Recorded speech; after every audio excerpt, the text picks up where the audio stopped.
In problem number 2, we're given an oblique triangle and we are told to solve it, which means find all missing side lengths and angles.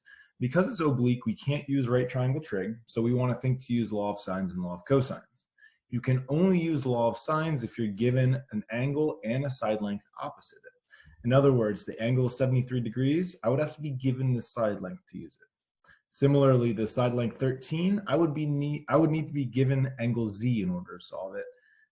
The side 8, I would need to be given angle X to solve it. Since I don't have a pair, and since I can recognize this as side angle side, two sides and the included angle, I'm going to use law of cosines. Magic.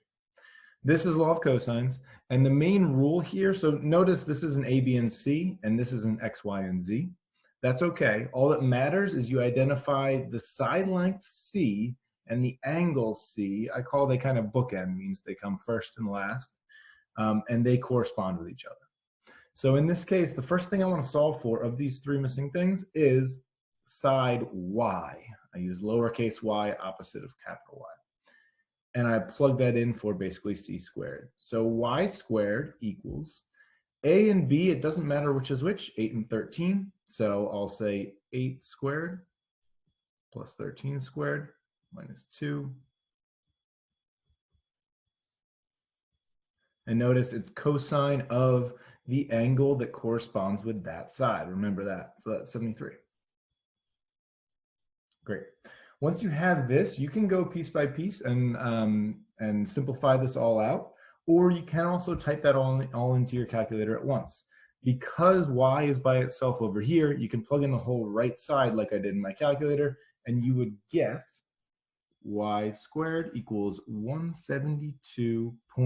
Be careful on our rounding. From our check-ins, I've seen a lot of mistakes on these. It's 172.187. Remember, 5 or above, give it a shove with that next 6. Once you're here, always remember it's y squared equals that, so you have to take the square root of both sides. And you get y equals 13.122.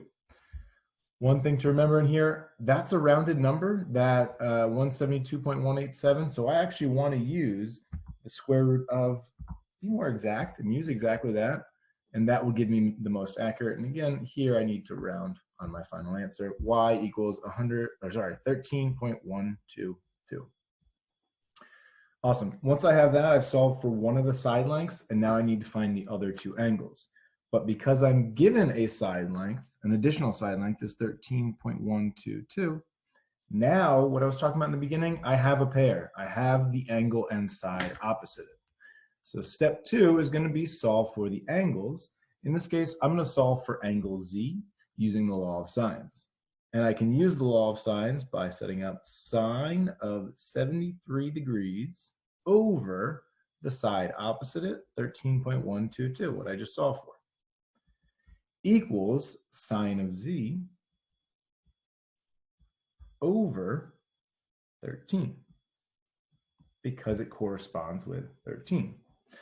From here, you can cross multiply and solve. Remember, you have to do sine inverse in order to actually solve, and you get an angle for Z of 71.336 degrees. Great.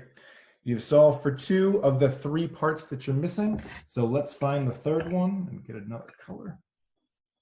Third one's the easiest. Because you're given 2 angles and you just need to find the third, this is 71.336. A triangle adds to 180, so you just do 180 minus 73 minus 71.336. You get your final angle to be 35.664. So I wanted to show you this one because you really use 3 different strategies: law of cosines, law of sines, and the triangle angle sum theorem.